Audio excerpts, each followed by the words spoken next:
Welcome, everyone, and thank you so much for joining us for today's Visiting Vignette, where we'll explore a patient's journey of heart transplant.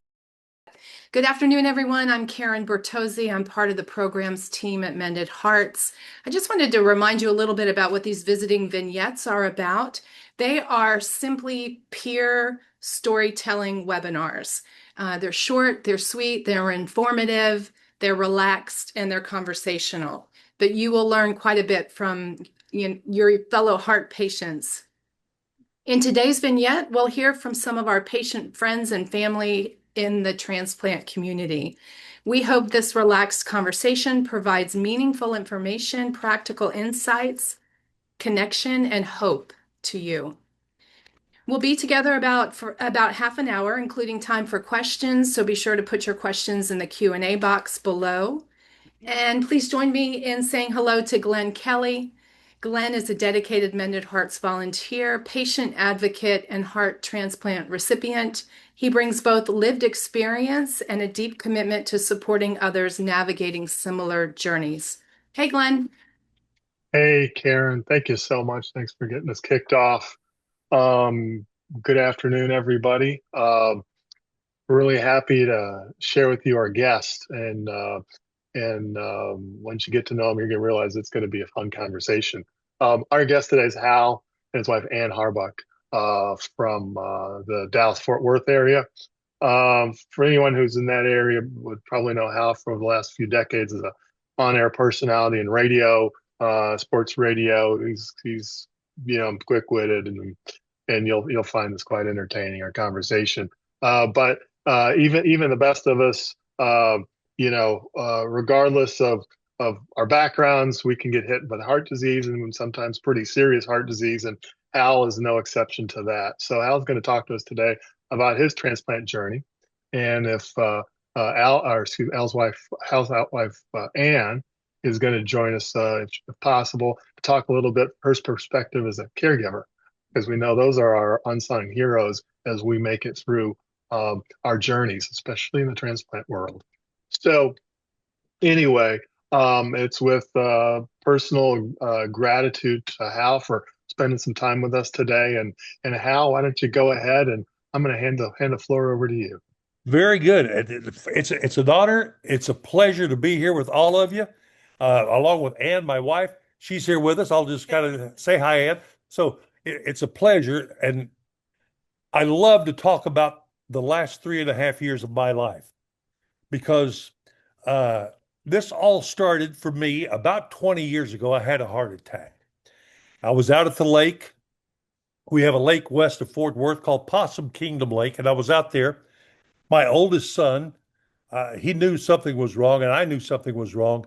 And so he loaded me up in the car, and we headed out to Palo Pinto County General Hospital. That's in Mineral Wells, Texas. He called ahead for the ambulance. We met each other going this way and pulled over to the side of the road. I got into the ambulance and went into the hospital in Mineral Wells. I'm in the Dr. John Jones. I'll never forget the guy.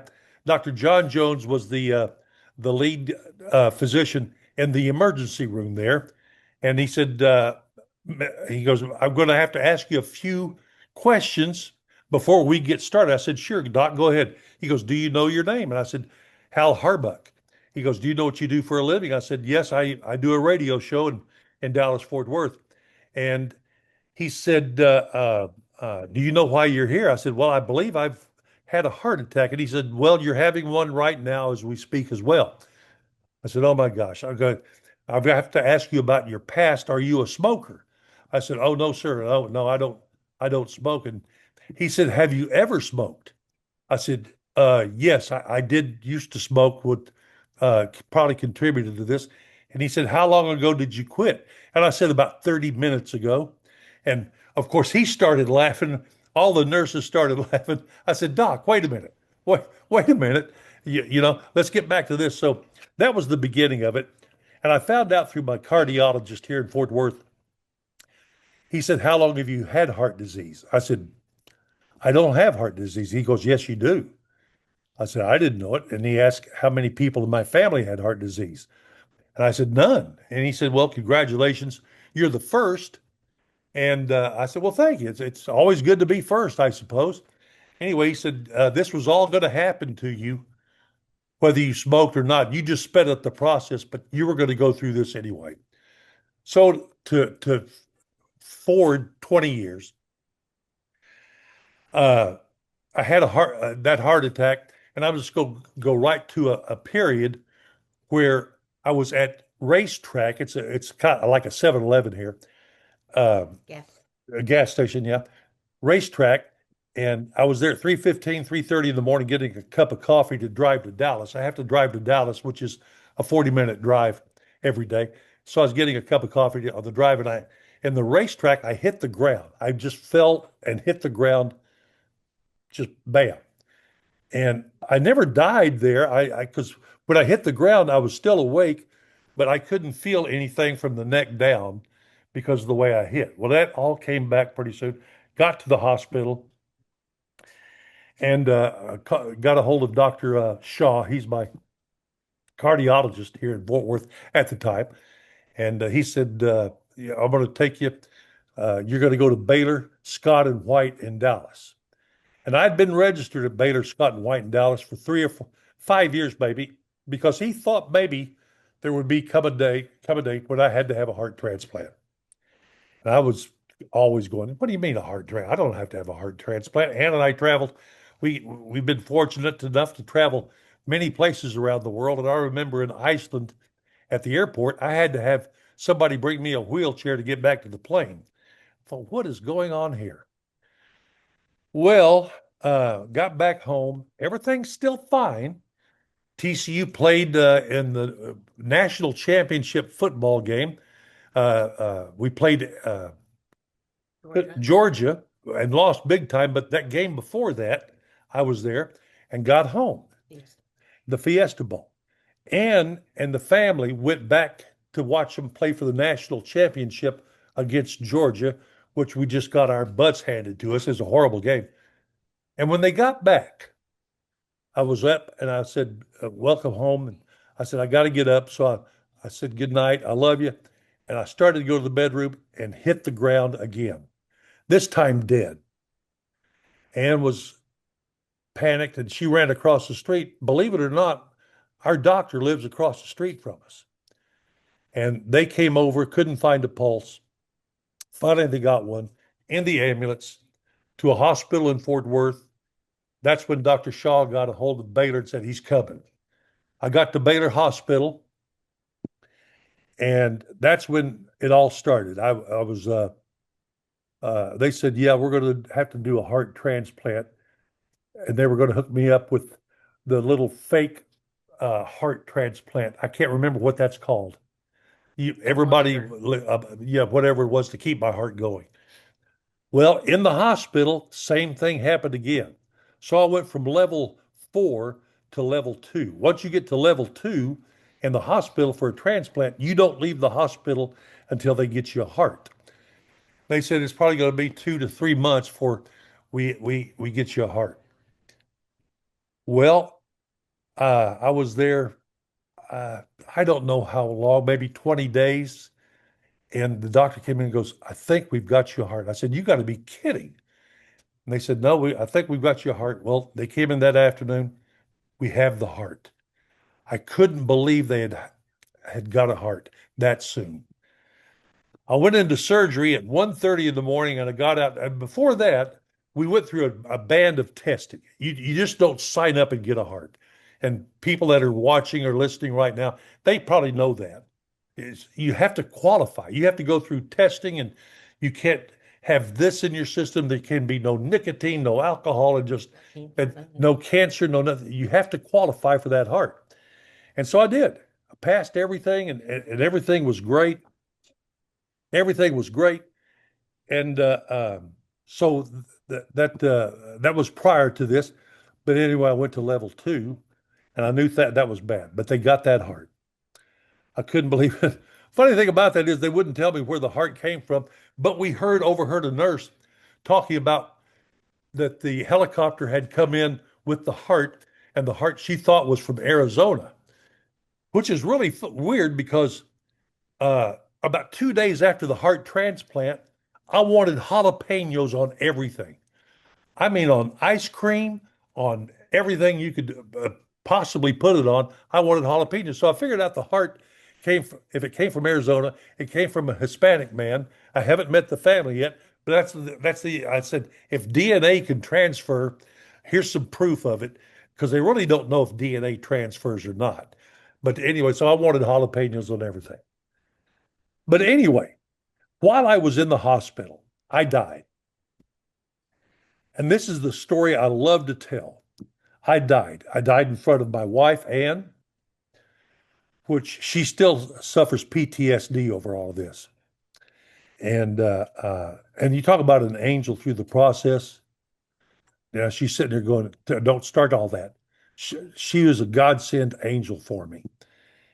And so I died in the hospital. And as I, while I was laying there dead, whether it was this part or during the 4 hour operation, 4.5 hour operation, Ann and I lost a son in a car accident 9 years ago. Devastating. I will say, not to, I don't know everybody's religion here watching or listening, but God took care of us. And I love to tell this story because when I was dead, I could feel Josh, our son that we lost in the car accident. I could feel Josh and God on my shoulder. There was no bright light. There was no music. There was just the most peaceful feeling I've ever had in my life from the two spirits that I was there. And I know I could feel them. I could see the spirits. They could see me. There was no discussion. But that moment on, I knew I had nothing to lose. If I died, I'm a winner because I knew where I was going. And if I made it, I'm still a winner because I get to stay with Ann and the family and the grandkids and watch them grow up a little bit more. So at that stage of the heart transplant, I was I was so thankful, and I can't describe it to you unless you've been through it. But the hospital and the transplant team itself, they became our family. The nurses, the doctors, it was it was unbelievable. I fell in love with them, not like I do my wife. I loved them all. And they got to know me better than anybody, me or Ann, had ever gotten to know because they're doing everything to every part of your body, and they're doing it like they couldn't be there to take care of me. They couldn't wait to come into my room and take care of me, whether it was bathing or another IV or whatever it was. It was just an amazing amount of people and time and doctors that got through that. And one of the things that there was never really any questions. I had a lot of things I had to take care of after I got out of the hospital, but they said the one thing you don't want to ever do is miss the rejection medication. And I'll be on that the rest of my life. I take some of the people that are listening or watching now, maybe they'll realize it. I take tacrolimus and sirolimus, and and you know, but for 3 years and 2 months now, I have had no problems, zero problems with my heart. It's unbelievable. It's a godsend. It's a God thing, and I thank Him every day for the doctors, for the nurses, for Ann, and what all she went through because she went through hell to get here and to get me here, and that's where we stand right now. It's a great story, and I love telling it. Yeah. Hal, thank you. Thank you. I mean, it's a, obviously I can tell from your impressions, it's such an emotional journey that you share. And, I think, you talked about the new way, like you got to take your Yeah, medicine, right? And all this kind of stuff. And there's a whole new normal there. And let's talk about a little bit of time about that transition from, okay, you received your heart transplant, you died in the hospital. yeah, Obviously, they saved you. Um, I'm a member of that club too. I died okay, a couple of times after mine as well. uh-huh, We might even have died on the same cardiologist. isn't Uh, it weird that we're sitting here smiling about that? It's just yeah, funny. yeah, Yeah. yeah, yeah. So anyway, that said, um, and if Anne's still there, maybe she can help out a little bit of this too. That first year, Uh-huh. tell me a little bit about your first year, and when did it kind of get back to you when you felt like, hey, this is my new normal afterwards? Anne, what's your Well, thought? um, it was kind of scary at first when he came home, and it was Mhm. hard for him to get around or even go to bed, because he was in pain. But I guess it wasn't that bad. No, come on. You got to. He He did says everything. I did all this stuff. I don't think I did anything. I say one thing though? You can say I anything. have Certainly. to say a plug for Dr. Shaw here in Fort Worth. Talked about it. Okay, but he literally, I feel like, had a big part in saving Hal's life because he fought for him. And there's a Yeah. lot of doctors that won't get down and fight for you, and he really did That's make for sure to get into Baylor. to Yeah. get into Baylor and to get there that night. And Yeah. anyway, and Hal didn't tell the story. The nurses told him he was going to be in the hospital for 3 to 6 months, and they told me to go to buy some kind of thing to hook up to the TV where he could watch more channels. So I'm in the Target parking lot, and he calls me and he goes, "Guess what?" And I said, "What?" And he goes, "I'm getting a heart tonight." I went, "What?" Anyway, but I think the hardest part is you can't have the food. It's got to be all prepared at home, and it can only be certain things.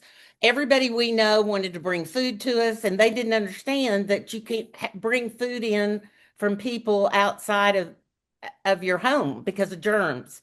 And you couldn't go to fast food or couldn't go to a restaurant and pick anything up. So I guess I had to learn to cook all over again. That was another godsend. Yes. Uh-huh. So think about it. Anyway, it's Well, it's I'll tell you a funny story about food real quick. While I was in the hospital, Ruth and Nolan Ryan are real good friends of ours. We're just Ruth and Nolan came up to the hospital to see how I was doing, and Doctor, I believe it was Doctor Gong. In fact, Doctor Gong, he found out they were coming up. He goes, and the doctors are very serious. There's not a lot of joking around. I mean, they're very serious as they have to be, I suppose. But when when he found out Nolan was coming up, he goes, "Listen, can you get a couple of baseball signs?" I, I said, "Doc, for you, I'm going to get anything, anything." the doctors were great. Yeah. So one of the things, and Glenn, you may have gone through this, is for a period of time, and I did it for about a year. You couldn't eat meat unless it was well done. You couldn't eat oysters, uh, Seafood. any seafood that wasn't cooked. And so Nolan came into the room, and he has a company, a side company, Nolan Ryan Beef.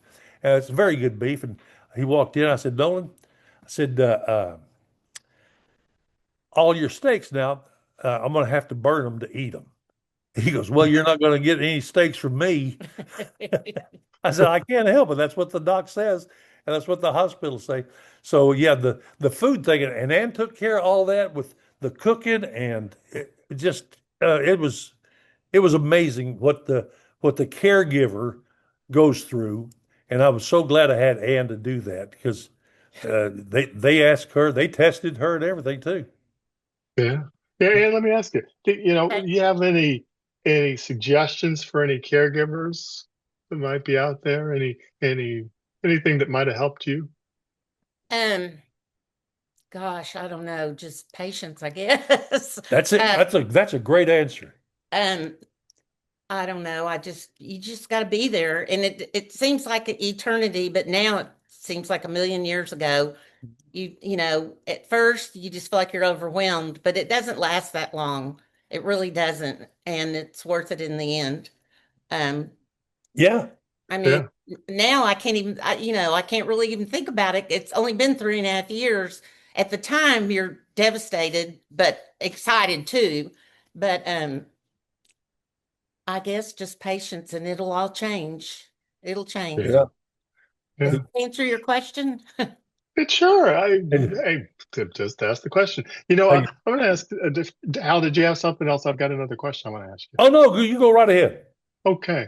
So, one of the things that that comes to mind is, you and we talked about this earlier, as we kind of prepared for session this afternoon. That is, this idea that you're following the rules and doing everything you can, and you trust the doctors, and this idea of rejection, and well, how do we know I'm not going to be rejected, or my organ's not going to reject, and that type of thing. And it's fun. We before, as we got to know each other over the last couple of weeks, talked about, idea of, going and have a heart cath, going to a heart cath, which, Right. transplant recipients who are listening, certainly familiar with the number of times they have to go out on the table, and, they, they say it's nothing but a bee sting, but we know it's a little different, right? Right.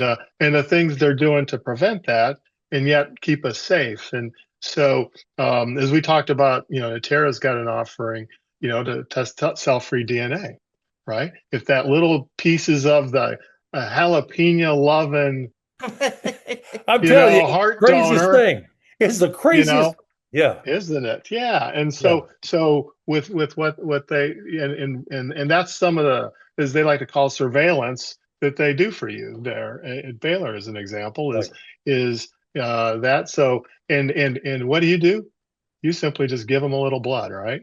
Yeah. And Yeah. then you don't even have to go on the table after that. Yeah. Yeah. Go in there. I only go once every 6 months now. I don't know if Hmm. that'll ease down to once a year. I don't know what the schedule is like, but I only go once every 6 months. And at Baylor, you give them the blood. There's about 10 or 12 different vials they take out of you, but they have the results there almost immediately. They do it all right there. You don't have to wait 2 or 3 days to get them back. Yeah. And Yeah. in fact, I'm going to go do a nuclear stress test next month Yeah. instead of the where they go up through your groin and go into your heart. So anyway, Hmm. Yeah. yeah, Yeah. That's great. That's great. Yeah. That's, you know, think about the routines you're in now, because you're in routine. You just kind of have your routines, right? Every yes, 6 months, eventually that kind of uh-huh, goes to a year, right, yeah, we'll continue to do the blood work, like the cell-free DNA tests, yeah. and someday you might find out, that the jalapeno lover that was your donor really was a jalapeno lover. Well, yeah, Uh, that's what I'm saying. I yeah. haven't met my donor family. Uh, Hmm. the some of the guys that I've met over there, and we've had lunch. I've had lunch with several other transplant patients that had the same doctor. Uh, and none of them have met their transplant family. I don't know. The I don't know who to make the hospital first. supposed to Yeah, put well, you together. it has The to go family through, has to, yeah, you but both I have don't to know who agree. should make the first move. The family that would say, "I'd like to see where my son's or daughter's heart is." I'd I'd meet them in a heartbeat, but I don't know if that should be their wanting or mine. So I haven't met the donor family yet. That's a great, let me help you with that. And this could help others who are listening, in fact. Okay. As an example, I have Ann met, has to run. I'm sorry. okay, no Okay. problem. Thank you, Ann. Thank you. Uh, Thank you. yeah, I have a grandson here. I have to thank you. of course.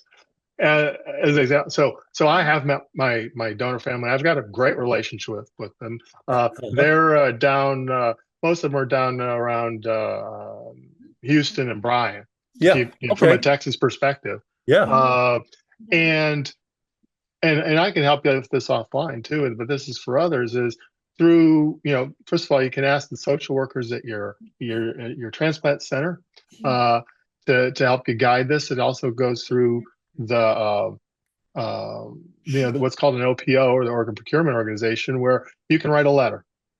And I encourage every Right. recipient to write a letter, uh, simply letting them know you're okay, and we're all grateful, and so that gratitude we might have, just express it.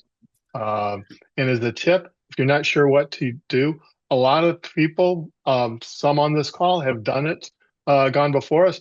You can actually just go do a Google search on heart Yeah. transplant letters to donor families. You'll see a lot of examples that people have already put out there, kind of, if Yeah. everyone's ever looking for an idea. And so those are simple ways uh, that you can kind of get started on that. And in my case, at the 1 year mark, my letter to them was in the air at the same time their letter towards me was in the air, and they No crossed at the kidding. same time. Yeah, Is that right? yeah. So, That's greatness. That's just greatness. and at the same time, from a donor family perspective, they're still processing grief. Yeah. So if you do write a Oh, letter and you don't hear back, realize they're dealing with a lot of oh grief, yeah. and so it may just take time, but they're thankful. We know they're You, thankful. you know what they So we're getting some real good tips there from Sam. yeah. Thank you, Sam. Mhm. Um, the it- that was a weird feeling when you when the doctor one of the doctors the morning or one of the doctors in the morning came in when I woke up before the transplant. He goes, "Let me ask you this question." I said, "Sure, doc. What is it?" He goes, "Why should you live and somebody else die?" I said, "As far as a transplant, you mean?" He goes, "Yeah. Why should you get it?" And I said, "Doc, I said, if you got a 45-year-old man here with a family and two or three kids or whatever, and it matches, I mean, I've had a good run at it. Give it to him to just, you know." And at the time, I was 69 years old when I had the heart Mhm. transplant. But I said, give it to him. You don't even have to think about it, you know? So, yeah, the donor family that it's I think about it quite a bit on what to do. Mhm. But Sam said that he goes, listen, one of the viewers right now, Sam, thank you. He goes, be careful about me getting a hold of the donor family instead of them getting a hold of me. So that's a good tip. I appreciate it. Thanks for noticing that, Hal. Sam, that is a great tip. You don't want to try to respect their privacy. Uh-huh. There's ways that there's a path to this. Yeah. Uh, and as I'm a donor family member, in fact, and this isn't about that, but I'll tell you that folks do respect their privacy, and there's a method to get it, and then we're Yeah. happy when we do hear from them. So, Yeah. We were yeah, so yeah. we were so happy after the transplant. We're happy, and it just hit me. The family's there. They're all at the hospital after at 5:30, 6 o'clock in the morning. I don't know, but everybody's happy, and I'm awake somewhat. And it occurred to me that yeah, we're all good, but there's a family somewhere that is just miserable right now. And Hmm. it occurred to me that easy on the happiness here because you got to think about the other family as well, and the greatness that they showed by just uh, by being an organ donor. Organ donorship is gosh, it's so important. It's so great. Uh, Hmm. it's so great. I'm still saying, I'm type 2 diabetic and a heart transplant. I don't know if I'd even qualify to be an organ donor, but it's still on my driver's license here in Texas. You know, they'd probably cut me up and say, "What is this guy thinking?" So, I got one for you. okay, Maybe it's a turn for science. uh-huh. You know, Wouldn't that be? Yes, it a would guy be. like you makes it through all of this. They want to know why. I tell you, I had neck Uh, surgery. I had neck surgery a year ago to fix mhm, my spinal cord column that I messed up when I hit the ground with the heart attack when I passed out. So I had to get mhm. it fixed, and I'll do another heart transplant for before I ever do neck surgery again. That's Yeah, unbelievable. You know, I had to yeah, wear one of those collars, and oh my God, it's unbelievable. yeah. All right. So we're going to wrap up here. We've got one question out there it's from Cynthia Talley about, well, do you know when donor weekends are? And that's something that's at an OPO level. Each region to kind of handle those their own. However, I'd be remiss if I didn't mention this and to mention that this is National Donor Month. April is the National Donor Month. Um, Yes, it and is. so to encourage, those, if whether you advocate as a recipient, if you want to advocate, the idea of donors, it's so important. Um, and, uh, and so, um, If enough can't be said about that. So take the opportunity and how this might be an opportunity to write the letter. Yeah, there out you go. there, and so I know you're OPO, in fact, so I'll If help you I out with if I that. may say one more thing, and Absolutely. without just one more thing, this was Hmm. such an experience. It was such a religious, moving experience for me. I would just like to say, whoever's listening and whoever may listen later on YouTube or whatever, God bless you. Hmm. He's with you. Get him in your heart, and your life will be set forever. You you Yeah. because if I die tomorrow, I still win. I have no fear of Hmm. it. I mean, I don't want it to happen, but Yeah. because of that, I have no fear. Yeah. It's a great feeling. It's a great feeling. Thanks for having Yeah. me. You bet, Hal. And thanks everybody for dialing in. And I'd like to thank Natera for helping us out with this one as well. And if you're not familiar with their offering, it's you may have had it and didn't even realize it, because it's one of those that helps us, helps our cardiology team determine uh, early signs of rejection before Hmm. many other opportunities lie there to see. Yeah, So helps them manage our health with us. awesome. So The mended hearts. I'll talk about it on my radio show. The mended. sounds great, Hal. Okay, yeah. Sounds great. We appreciate the Okay, publicity. you bet. And Karen, I think this is a wrap from here. It is a wrap. I wanted to thank Natera as well, and you beat me to the punch. And Hal, thank you so much for being so candid. We really enjoyed your, That's great. yeah, thank you so much. And Ann Great. too. And anyway, have a beautiful afternoon. Okay, you guys too. Thank you very much. God All bless. right. Good night. Thank you. Bye bye.